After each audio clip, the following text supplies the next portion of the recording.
ए बघड्या, अरे काय बोलतोयस तू राजा? शुभ्राने असं काहीही केलेलं नाहीये. आणि हे बघ, बाबा आता आपल्यात आलेत ना परत, ते महत्वाचं आहे ना. नाही आई, मी एकट्या शुभ्रावर नाही घालत आहे सगळं.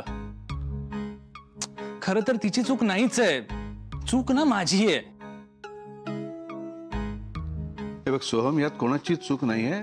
चूक कोणाचीच नसती तर आजोबा आम्हाला सोडून का गेले असते? मी कुणालाही सोडून गेलो नव्हतो. मजा म्हणून महिनाभर नवीन ठिकाणी राहून बघणार होतो. माझ्या वयाचे बरेच लोक तिथे आहेत, त्यांच्याशी मला मैत्री करायची होती. आणि हे करण्यासाठी तुम्ही वृद्धाश्रमच निवडलात?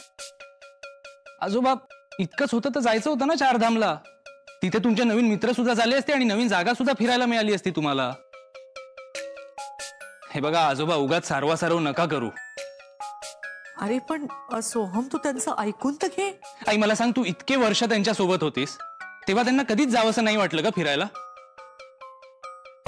आणि आता तुझ्या लग्नानंतर एका महिन्यातच का कंटाळले ते शुभ्राला?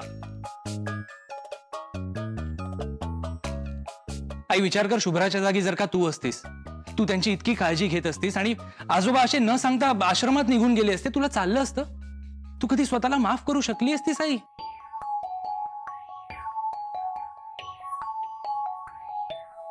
आई आजोबा तुझ्याशी असे वागले असते तर तुला चाललं असतं का? काहीच वाटलं नसतं का तुला? आनंद झाला असता का तुला? अरे काय बोलतोयस तू बबड्या? मला नक्कीच वाईट वाटलं असतं ना. हा मग आजोबांच्या औषधांच्या वेळा पण चुकायच्या. शुभ्राने सकाळची दुपारची अशा गोळ्यांच्या डब्या करून दिल्या होत्या, पण ते घेतायत की नाही हे बघायला कोणीच नव्हतं ना आई. तुला माहितीये, एकदा आजोबांना मी काढा करून दिला होता. खरं तर दरवेळी मीच द्यायला हवा होता. शुभ्राला हे जमणार नाही म्हणून हे मी शिकून घ्यायला हवं होतं का आई? तुला माहितीये, आजोबा बिचारे एकटे पडतात घरी. त्यांच्याशी बोलायला कोण नाही, गप्पा मारायला कोण नाही. आई तुला माहितीये, आजोबा एकदा वॉकवरून घरी आले आणि ओरडायला लागले, आसावरी पाणी, आसावरी पाणी. मग त्यांना आठवलं की तू घरातच नाहीयेस. कसे बसे उठले आणि स्वतः पाणी घेतलं त्यांनी. आणि तसंही शुभ्राने घरात नियम केला होता ना, सगळी कामं स्वतःची स्वतः करायची.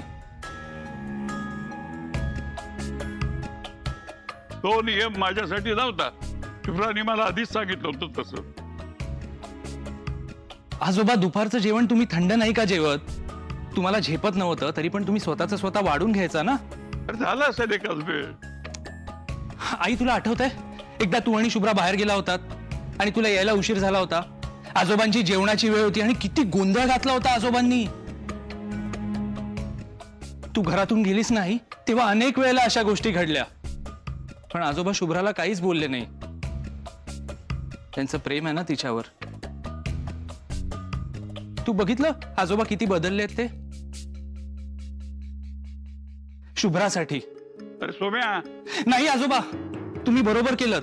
आता जेव्हा लोक मला आणि शुभ्राला विचारतील ना की आजोबांना तुम्ही वृद्धाश्रमात का पाठवलं, तुम्हाला ते जड झालेले का, तुम्हाला त्रास होत होता का त्यांचा, तेव्हा तेव्हा आमची मान जेव्हा खाली जाईल ना,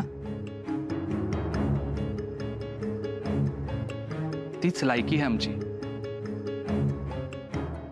तुमच्याकडे लक्ष न द्यायची हीच शिक्षा शुभ्राला. आणि त्यामुळे मलाही. सोम्या कोंबडीच्या, उगाच विषय टाळत बसू नको आणि तुझ्या सोबत तिला खेचू नको. नाही नाही आजोबा, मी तिला खेचत नाहीये, ती आहेच. तिला तिची चूक कळली आहे ना, म्हणून तर ती गप्प आहे.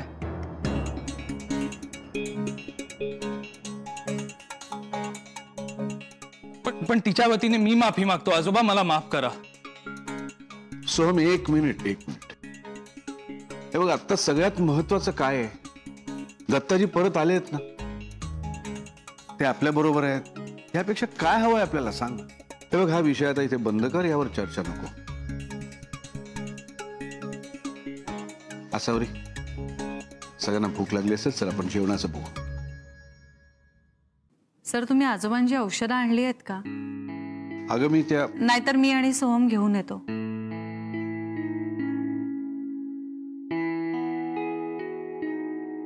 शुभ्रा, मला वाटतं मी त्या घ्यायला विसरलोय. जरा आणून देतेस? चल सोहम, आपण आजोबांची औषधं आणूया. त्या बॅगेत असतील ना, बॅगेत बघ ना एकदा. त्यांच्या औषधांच्या वेळा चुकायला नको. चल जाऊन येऊया. आलोच हा आम्ही. अरे सोहम सोहम थांब ना, तू कुठे पळतोयस? मला बोलायचंय तुझ्याशी. मी कुठे पळतोय? मग ते आजोबांसाठी औषधं घ्यायची असतील म्हणून घाई करतोय. हो हो हो, पण थांब तरी, ऐक तरी ना माझं. तू आज माझ्या वतीने माफी मागितलीस, मला खूप बरं वाटलं. हे बघ, तुला लेक्चर द्यायचं असेल ना तर मला आता लेक्चर ऐकायचं नाही. मला भूक लागली, मला घरी जायचंय. अरे, मी लेक्चर नाही देते, मी आभार मानते तुझे. मग काय, तुला आज माझ्यामुळे किती वेळा सॉरी बोलावं लागलं सोहम. मान खाली गेली ना तुझी. आता तरी मान वर कर. तू मला माझी चूक जाणवून दिलीस सोहम. खरंच मी आजोबांना डॉक्टरांकडे घेऊन जाऊ शकले नाही.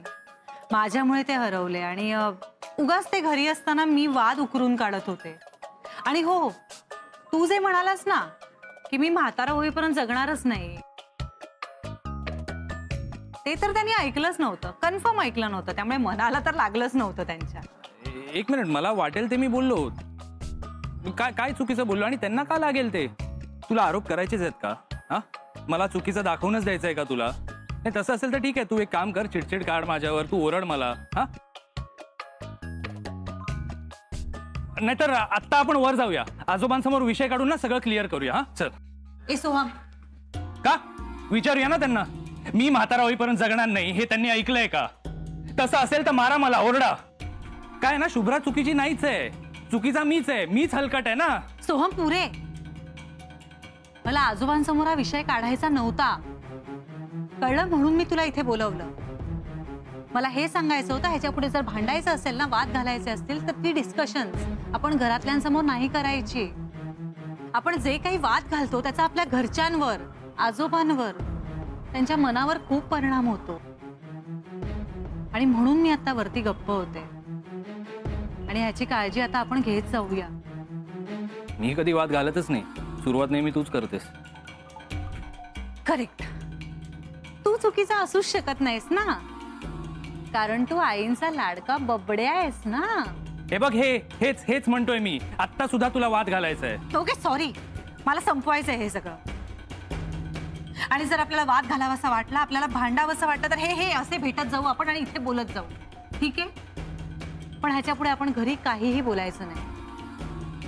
हे चालणार आहे का तुला? मला चालेल. आजोबांसाठी मी काहीही करायला तयार आहे. आणि हो, फक्त तू भांडणं उकरून काढत जाऊ नकोस.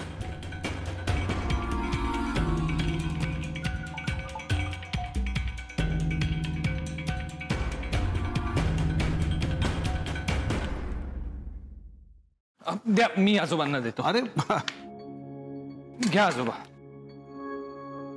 सोहम, निघायचं का? आई सर चला, आता आम्ही निघतो. अरे आत्ता कुठे निघताय? आज राहा, उद्या निघा मग. खरं सांगू का, तुमचा फोन आला ना तर घरचं सगळं काम तसंच सोडून निघालो होतो. त्यामुळे आत्ता घरी जावं लागेल. आजोबा, निघायचं का? ए शुभ्रा, ऐक ना, मी काय म्हणत होते, बाबांना राहू देत का थोडे दिवस आमच्याकडे इथे? म्हणजे त्यांनाही हवा पालट होईल आणि मलाही थोडी सोबत होईल. नाही नाही आई, मला मान्य आहे आमच्याकडून चूक झाली आहे, पण म्हणून तू आजोबांना ठेवून घेणार असं नको करूस ग. अरे नाही सोहम बाळा, त्यासाठी नाही म्हणत आहे मी. आपण एक काम करूया. आजोबा ऐका ना, शुभ्रामुळे जे काही झालंय त्यासाठी मी माफी मागितली आहे ना तुमची. बरं, आता मी वचन देतो तुम्हाला, यापुढे तुमची सगळी जबाबदारी मी घेईन. तुम्ही सकाळी उठल्यापासून ना अगदी रात्री झोपेपर्यंत सगळं मी करीन आजोबा तुमचं. आणि अगदी शुभ्राला कधी जमणार नसेल ना, म्हणजे तिला काम आलं किंवा तिला कंटाळा आला असेल, तेव्हा जेवण सुद्धा मी बनवायला तयार आहे आजोबा. पण प्लीज तुम्ही घरी चला. ए सोहम, असं काय करतोयस राजा? अरे खरंच मी त्यासाठी नाही म्हणत आहे. खरंच मला मनापासून वाटतं रे, बाबांनी 4 दिवस इथे राहावं म्हणून म्हणते मी. नाही आई, तू काही म्हटलं तरी मला माहितीये तू असं का म्हणतेस. आई नको ग असं करूस. एक चान्स दे ना आम्हाला स्वतःला प्रूफ करायचा. बरं तुला तसंच वाटतंय ना, तू एक काम कर, तू रोज येऊन बघ की आम्ही आजोबांची काळजी नीट घेतोय ना. पण अशी शिक्षा नको ग देऊस. अरे तसं नाही सोहम, ती सहज म्हणते. हो अरे सर मला मान्य आहे आता तुम्ही आमच्या घरचे मेंबर आहात, पण मी आईशी बोलतोय ना, त्यामुळे प्लीज तुम्ही आता आमच्या मध्ये नका येऊ. सोहम, सर आपल्यामध्ये नाही येते तरे, आपल्यामुळे त्यांना मध्ये यावं लागतंय. आता आजोबांना सरच घेऊन आले ना घरी. आई ऐका ना, आजोबांना नेक्स्ट टाइम खरंच तुम्ही इथे घेऊन या आणि त्यांना राहू दे तुमच्या बरोबर, पण यावेळी खरंच नको. म्हणजे सोहम म्हणतोय ते पटतंय मला. आमच्यामुळे आजोबांनी घरातून बाहेर पाऊल टाकलं आणि त्याचा गिल्ट खूप आलाय. त्यामुळे ह्यावेळी आम्हाला घेऊन जाऊ दे. खरंच आम्हाला एक संधी द्या. नशीब तू मान्य केलंस शुभ्रा. हे बघ शुभ्रा, असं काही नाहीये, तू मनातून काढून टाक. मी तिथे त्या अवस्थेत बाबांना पाहिलं ना, म्हणून मनात खूप कालवा झालीये ग. मला चैनच नाही पडणार ते इथे नसतील तर. राहू दे ना त्याला थोडे दिवस आमच्याकडे. नाही आई, यावेळी नाही. आई खरंच आहे का? आम्ही रोज तुम्हाला एक फोन करत जाऊ. आजोबाई तुम्हाला कळवतील. त्यांना आणून सोडेल. नाही नाही, मी शुभ्राच्या वतीने माफी मागितली आहे ना त्यांची. मग आम्ही अरे गप्प बसा.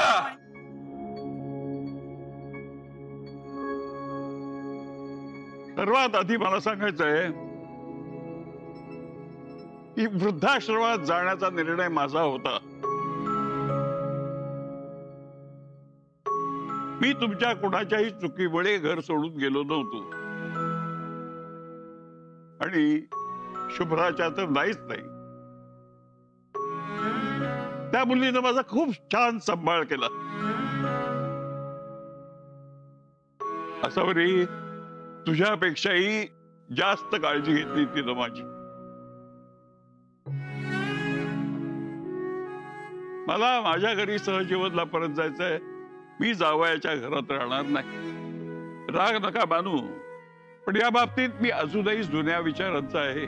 आमच्या जावयाच्या घरी पाणीही पित नाही, तरीही मी आज इथे जेवलो. आता मला राहायला सांगू नका. असं बरी मी इथे येत राहीन.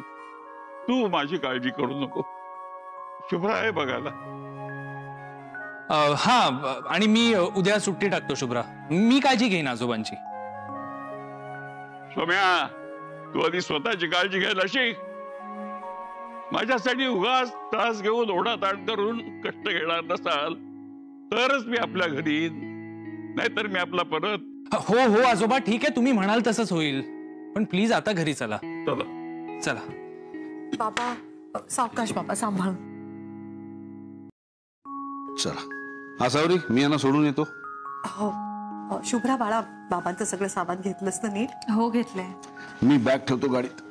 आई मला पाणी देतेस? हो हो त्या. बाबा सावकाश हं? तुम्ही पुढे वा, मी येतो पाणी पिऊन. या.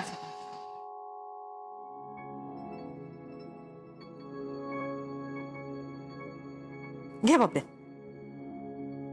अगं बाई, बाबा उतरले की काय खाली? आई मी मी टेन्शन मध्ये नाही ना वाटत आहे? मी नॉर्मल दिसतोय ना? उगाच आजोबांना बघून काही डाऊट नको यायला म्हणून. का रे? आता आजोबांना आम्ही घेऊन चाललोय ना. शुभ्रावर विश्वास टाकून चालणार नाही आता. आता सगळं मलाच बघायला लागणार आहे. काय आजोबा घरी एकटे असले की ते बाहेर वगैरे पडतात, ते हरवतात. नाही पण आता मी घरी थांबत जाईन, मी लक्ष देईन त्यांच्याकडे. आणि नाहीच तर तू आहेस ना, तू लक्ष देशील ना त्यांच्याकडे. नाही नाही, नको नको, सारखं सारखं तुला त्रास देणं बरोबर नाही. मी एक काम करीन, मी ना दाराला कुलूप लावून जात जाईन. आजोबा बाहेरच पडले नाही तर हरवणार कसे ग? हा, रात्री जर का आजोबांनी पळून जायचा प्रयत्न केला तर काय करायचं? हा, मग ना त्यांना बेडला साखळ दंडाने बांधून ठेवायला लागेल. मग आजोबा पळून तरी नाही जाणार. नाही ए बबड्या, तू बाबांना असं काही काय झालं आई? आणि इथे का थांबलायत तुम्ही दोघं? सोम निघायचंय ना आपल्याला? हो निघूया ना, आजोबांना घेऊन निघूया. हा चल, मी घेतो हा आजोबांची काळजी.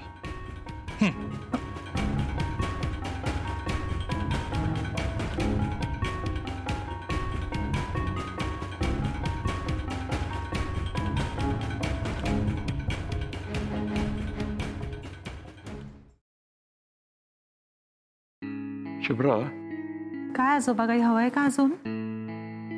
मला तुला काही सांगायचं. एखाद्या मुलाची आई त्याला सोडून जरा दूर गेली की तो मुलगा लगेच कावरा-बावरा होतो. तसंच काहीस माझ्यासारख्या म्हाताऱ्यांचं होतं. असावरी माझी आई झाली होती. ती गेल्यावर सगळं संपेल असं मला वाटलं होतं, पण तिची जागा तू घेतलीस. तू माझी आई झालीस. तू तुझ्या कर्तव्यात अजिबात कमतरता केली नाहीस. तेव्हा कुणी तुझ्याबद्दल काही बोललं तर त्याचं काही वाटून घेऊ नकोस.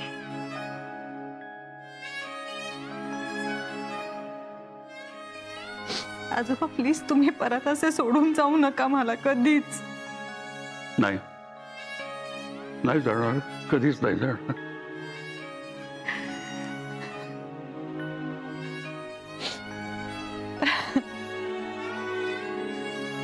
झोपा तुम्ही आता.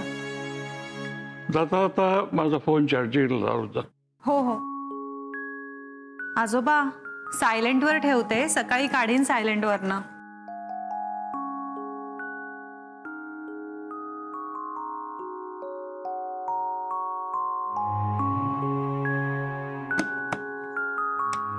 आता कोणी डिस्टर्ब नाही करणार तुम्हाला. झोपा.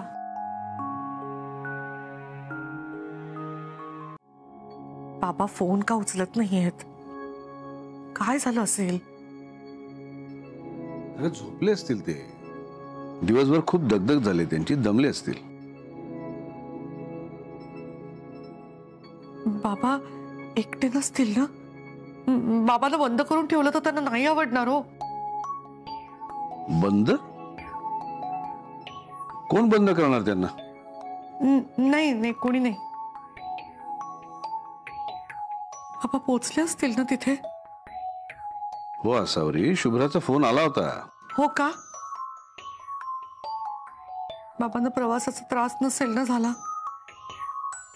काय ना, शुभ्राला आणि सोहमला कळू नये म्हणून बाबा सांगणार नाहीत. अंगावरच काढतील स्वतःचा त्रास. आणि हे दोघं जण जर भांडत असले ना तर त्या दोघांना कळणारही नाही.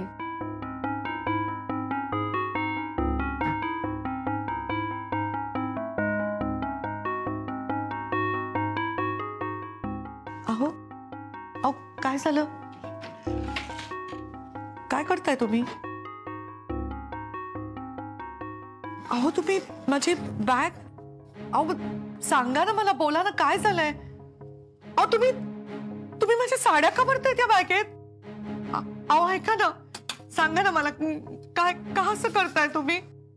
अहो असावरी, तू काही दिवसांसाठी दत्ताजींकडे राहायला जा. तुम्ही रागावलात ना माझ्यावर. मी पुन्हा तुम्हाला त्रास नाही देणार. सॉरी. ये बस.